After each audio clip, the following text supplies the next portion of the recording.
Hey guys, welcome to the final video in our baby portrait. We're on lesson number 11 today, and as you can see I've gone a little bit further on and I've just started adding a little bit more value in certain areas.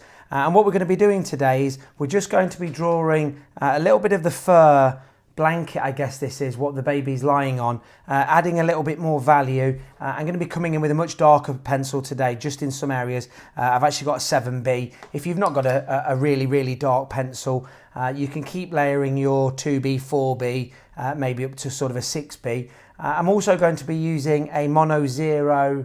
It's a very fine line eraser, just to be bringing some of the details out. But as you can see, we've made really good progress with this. I'm really happy with how this baby's turning out. It's been fantastic seeing some of your baby portraits over on the group, so well done for that. Keep practicing. We'll crack on with this. I'll show you how to finish the drawing off today, where's the best place to sign your drawing, and I'm also going to show you the fixative that I use in order to just prevent the graphite from moving. So I'm coming in with my HB pencil now, and I'm just going to start bringing in a little bit more value into some of these areas around the head closest towards the blanket, because obviously this baby's head is rounded and it's going to be curving off towards the edge of the blanket there, which is, again, it's just another version of the sphere project that we did. I understand that the light is not catching this underside of the head. I've brought some value into the baby's arm as well. Again, on these points that are touching the blanket, we know that this is a rounded object, it's an arm. So I know that this is curving underneath. So just lightly bringing some HB into this now. And as you can see, we've got value in everywhere now. There isn't any one place that's completely white. Like we've been saying all along, we don't want anything of the same value, completely the same value. So we don't want anything that's completely black. We don't want anything that's completely white, and anything in between, because all that does is it just gives us an impression of something being flat.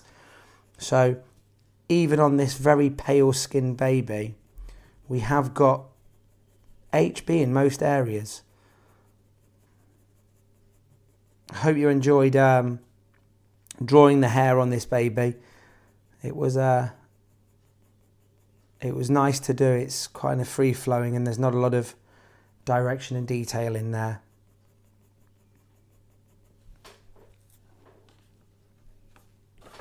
I'll bring the reference back in so we can see this as well, see whereabouts I'm working. So I'm going to just try and darken this area up underneath this elbow, or on this elbow here. What we're really doing now is we're just finalising the contrasts, balancing the values off, making sure that we're happy with the smooth gradations of value from one area to another.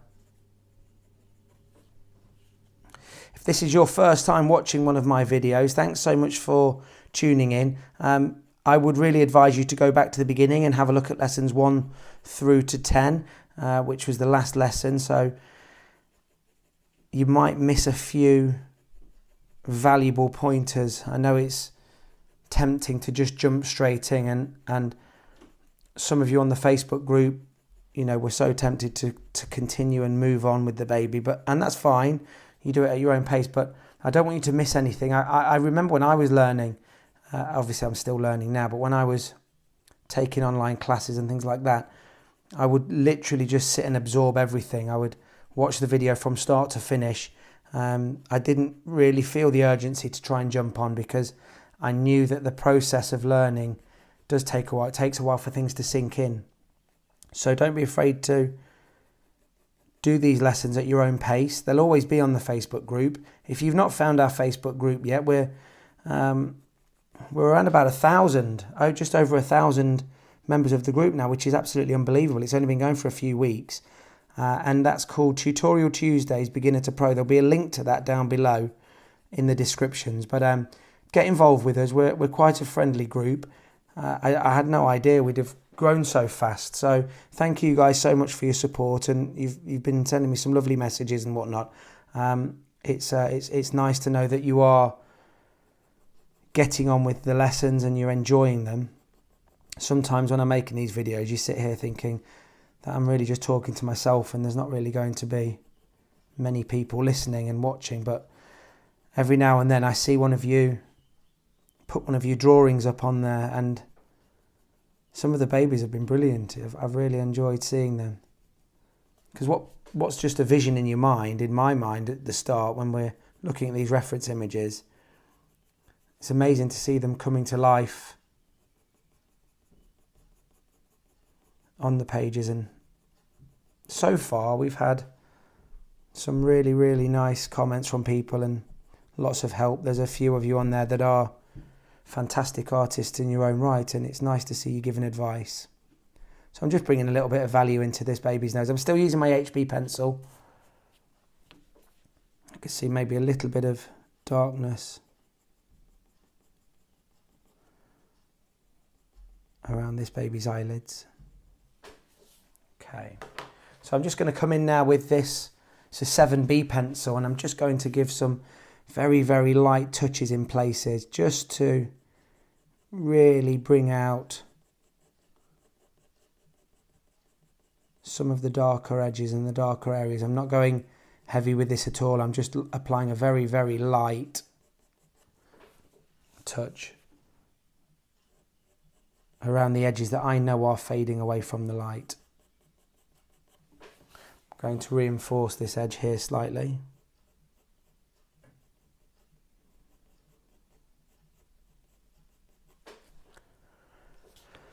So the shadowed area underneath where the baby's hand is meeting the cheek, I will fade that out a little bit with the 8B as well, so that we've not got a harsh line.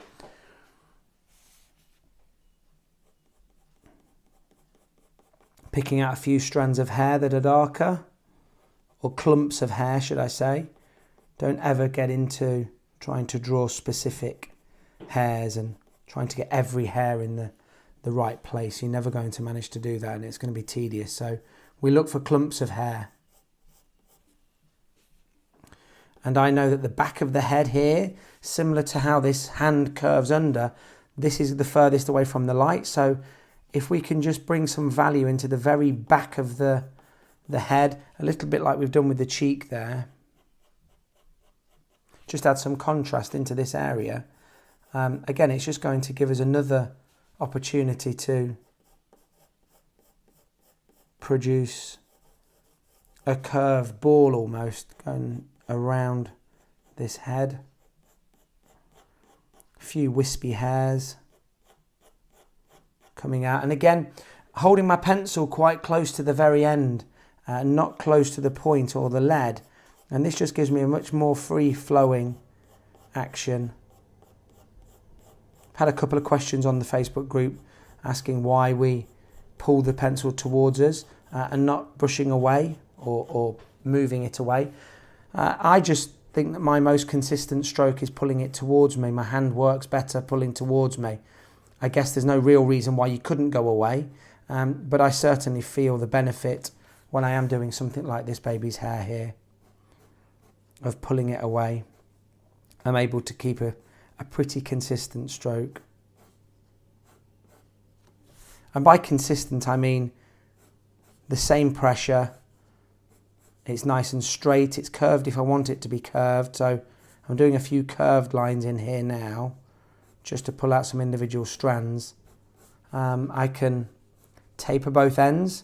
So remember, the tapered stroke means that the initial line, the initial part of the line is thinner than the middle part, and then as I exit the stroke, again it's thinner. It's almost like we've said in previous videos, it's like an aeroplane coming into land, hitting the paper and then gliding off, so that we're almost the bottom of a U shape, the letter U. If you were doing that, or a circle or something, if we were making that shape, I've heard a few people on the group relate it to whipping eggs. If you were whipping eggs.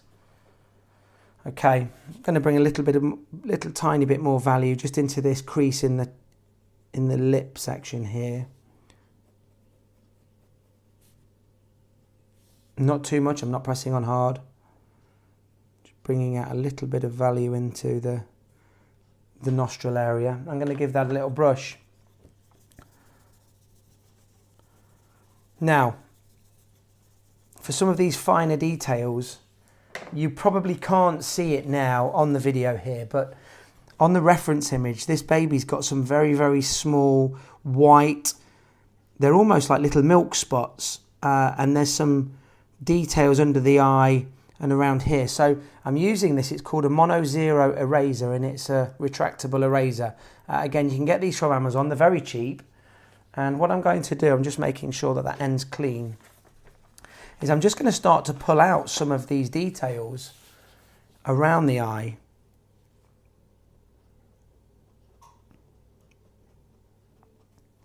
And you possibly won't be able to see these that well under this camera. I've got the lighting as well as I can, but I'm just moving this in quite a random pattern just to try and bring out some of these details. And it's these fine details that really finish the drawing off.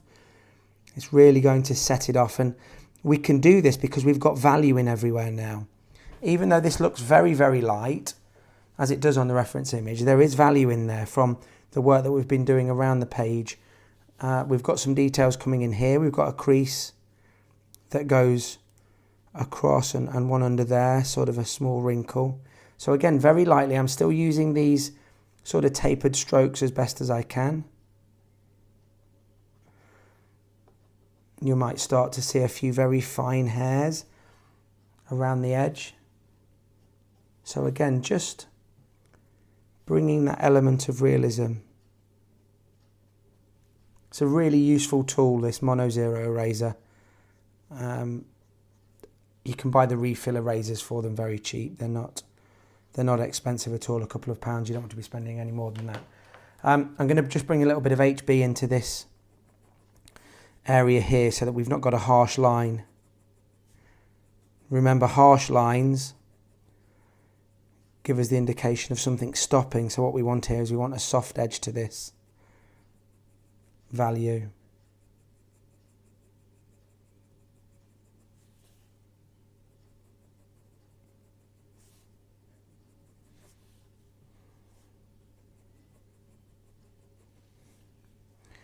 I can see a little bit more value in this eye here, this rounded section there. I think this is probably my favourite part of the drawing. Once you've got all of your values down and all of your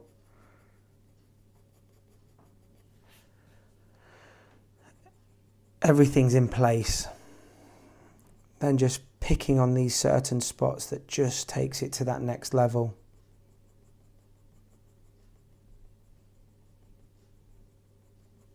And obviously there's not a lot of detail with this baby. It's actually why I've started off with a baby, because it is just another version of the sphere. But as we go through some more detailed portraits in the coming lessons, we'll certainly do drawings where we've got lots of detail, and it's these details towards this end part of any drawing that just really sets it off.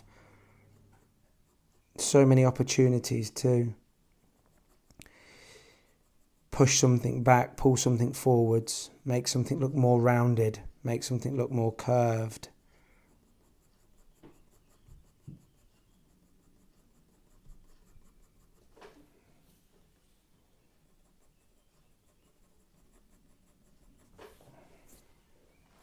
Okay, so I'm going to use my 2B pencil now, and I'm just going to start pulling out some of these shapes in,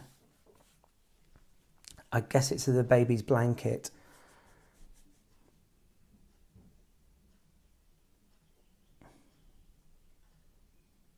So we've got kind of an irregular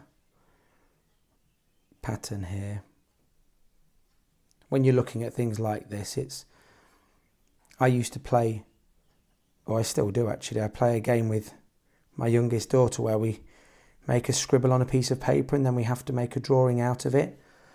And it helps you in things like this. So as I'm looking at this, I can start to see shapes and looking at forms. That just gives me a better indication of what I'm drawing. It's similar to looking at clouds in the sky and being able to pick out faces or butterflies or whatever it might be. And it really does just help with this. When we're drawing things like clouds, or in this case I'm guessing it's a synthetic wool type material. Using my 2B pencil, and the reason I'm using the 2B pencil is because I'm going to brush this and I want some of the value to come out into here, so I can then start to bring out a few highlights just to give it again a little bit more form. And just making sure I've got darker areas here, lighter areas here, and dark. So I'm just really paying attention. We are training our eye to see things. There's been a few people on the Facebook group, I'm guessing they're beginners, and they want to go straight into doing things freehand. So they don't want the grid method, or they don't want the compass method, or any of the other methods. And what I say to you is, you cannot go straight into drawing something accurately freehand. You can have a go, and you're going to get things, some things right, some things wrong. But what these methods that I'm teaching you to do is they're teaching you how to use your eyes and see things, line things up.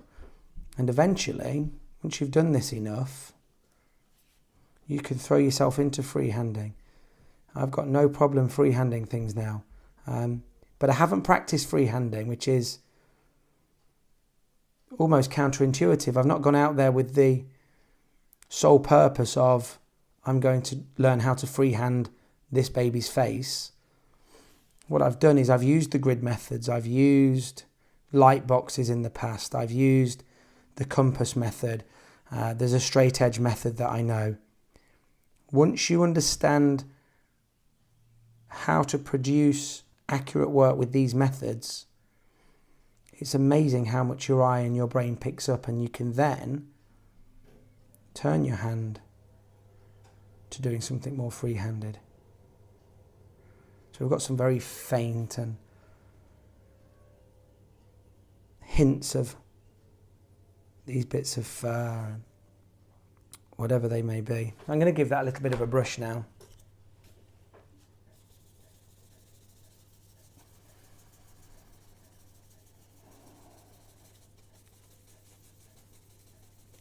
Move some of that value around. I'm going to use my HB a little bit as well. I don't want it all to be the same value. Looking for the darkest areas, even in these small recesses of this fur.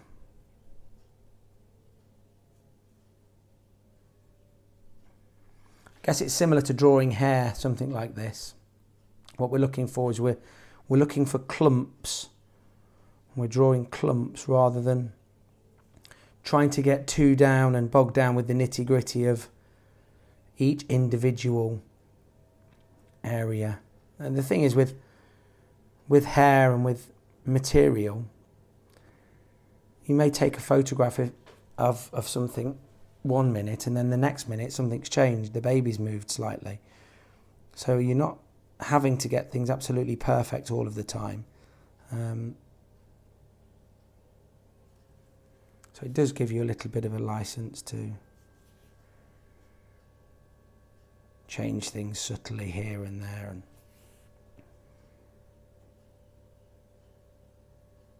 so I'm just giving some very, very light indications of something being there. And you'll see in a second when we use our kneaded eraser that we're going to be able to take quite a bit of value out of these areas. And it's just going to give us a nice, almost clouded effect. I'm guessing it looks something like that.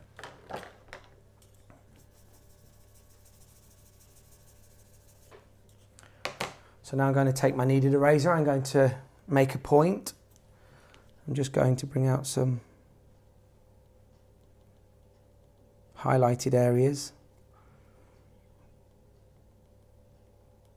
And if these highlights are looking a little bit harsh to start with, we're going to brush them back slightly. So don't worry too much if it looks too light and almost making it look reflective. We will brush it back, add a little bit more value, brush it back, add more value, and we just keep going through that process. But we're not trying too hard here. We want the emphasis to be on the baby's face. So when we talk about contrast, it's not just light and dark that we're going to use for contrast. It's also textures. So we've basically got 3 different textures with this baby. We've got the smooth skin, we've got the hair, and then we've got this, whatever this is, blanket, sheet, that's almost a wool. And trying to get them to contrast one another, again, adds realism. So whenever you're picking a reference image to draw, or maybe somebody's asked you to do a commission for them, it's really important that you get a good reference image. Not only has the quality got to be good of the image, so a high resolution image, it's important as well that you take it and we've got a single light source. So we've got some nice cast shadows, but also can you get some contrast in there? So has the person maybe got clothing on that's going to allow you to develop some realism and contrast in there? Are they maybe sitting on a bench which we can get the grain of the wood in? All of these things are going to just help us create that illusion in the viewer's mind that what they're looking at is either a photograph or something that has realism to it. We can make a cartoon look realistic. I've been drawing my Toy Story drawing for a while now for my girls, and although they're cartoon characters and they are not realistic, we can make them look like they've got dimension in there by following all of these lessons that I've been doing with you. So I'm looking forward. We're going to go on to the eye next. We did a bit of a vote a while back, a couple of weeks back, and I found 2 really nice reference images of some close-up eyes. I know that some of you wanted to do an eye in the baby, so we wanted a reference image with the eyes. But I think I was obsessed with drawing eyes. I love drawing eyes even now, and I think some of you are the same. So I thought, well, we'd leave the eye just for a project all by itself. So we've got quite a detailed eye that's going to come up in the next series of videos. But it's been a real pleasure drawing these with you. Thank you for subscribing and liking the videos. It makes a huge difference. It just puts it out there to more people. I'm really enjoying teaching you what I've learnt and also learning a few things from some of you on there. Don't forget to keep active in the group, guys. You know, introduce yourselves and make the others feel welcome. There's people coming in almost by the hour.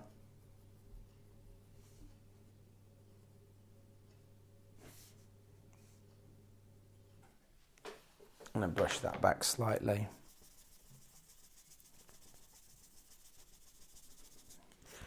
I'm going to use my kneaded eraser again now just to, I think I've got slightly dark in some of these areas there.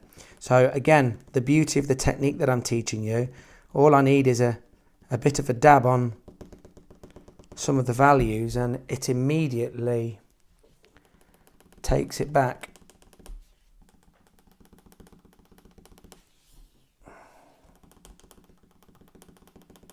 So this stippling type effect is pretty good for what I want to try and achieve with this.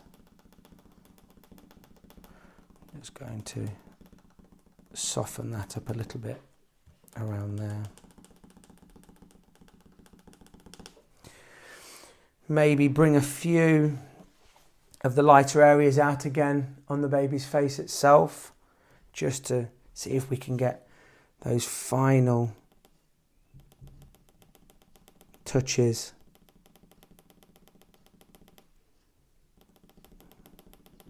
So just lightening up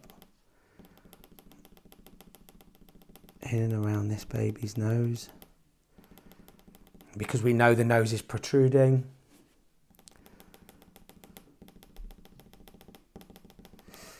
There's just a bit of a highlight around the brow of this baby, and it's really when we start just bringing these highlighted areas out that the realism starts to ramp up.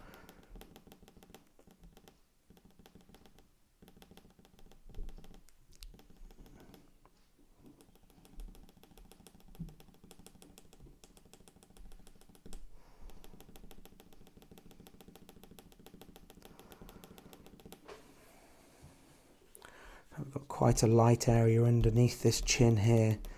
This top part of the chin there is lighter than this, so we're just going to try and create that. I'm just going to tap this ear back slightly.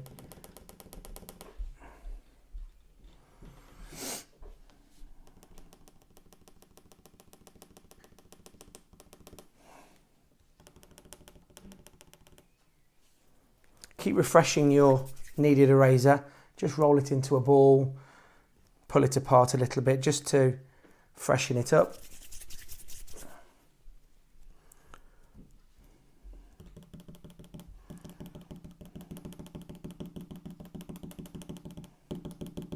This is probably one of my favourite tools, the kneaded eraser.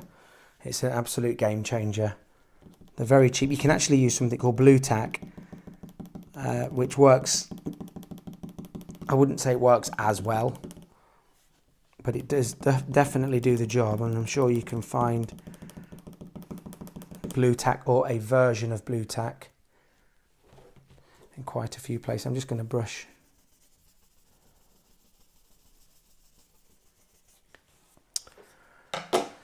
So I think that I'm pretty happy with that. I could, again, we've said before that you really all we're doing is we're abandoning this artwork, and we could spend another 5 hours on this, tweaking here and there, but I think that we've got to the end of this and I've shown you some of the principles, and I'm quite happy to leave this now. So what we have to do now is I'm going to take my 2B pencil, and we're going to sign this, sign it with a 2B or a 4B, something that's a little bit darker, and just try and find somewhere that's not going to take away too much from the drawing. We've got this nice area down in this right hand corner, so I'm just going to sign that. You can date that if you want, and then the final stage, what I'm going to do is I'm going to use this fixative. So it's a general purpose fixative. It smells like a hairspray, and I'm going to spray this all over the baby, and what that does is it just stops the graphite from moving. So if you're going to mount this or you're going to give it to somebody, it just stops it moving around, and just helps protect it a little bit better. It's UV resistant, so if you've got your picture displayed up in a very light room, it's going to stop it fading. I wouldn't use hairspray. I've seen some people use hairspray before, and I think over time it can turn the paper yellow. But thank you so much for joining me on these lessons. Like I say, I've really enjoyed them. And as I say to you, I'm finished. I'm just looking at my reference image and can't help myself but just start doing a little bit more. So there are times when you just have to say to yourself, stop, leave it alone. We're happy with that. I hope I've shown you some of the principles and you can crack on and have a go at that. I can't wait to see some of your drawings on the Facebook page. Thank you so much for supporting me. If you haven't subscribed to the channel yet, don't forget to go and do that. Give the video a like, and I'll see some of you in the next few lessons. Looking forward to drawing the eye with you, and thank you for coming this far with me. See you all again. Hit subscribe, smack the notifications button, follow me on Facebook, Instagram and Twitter.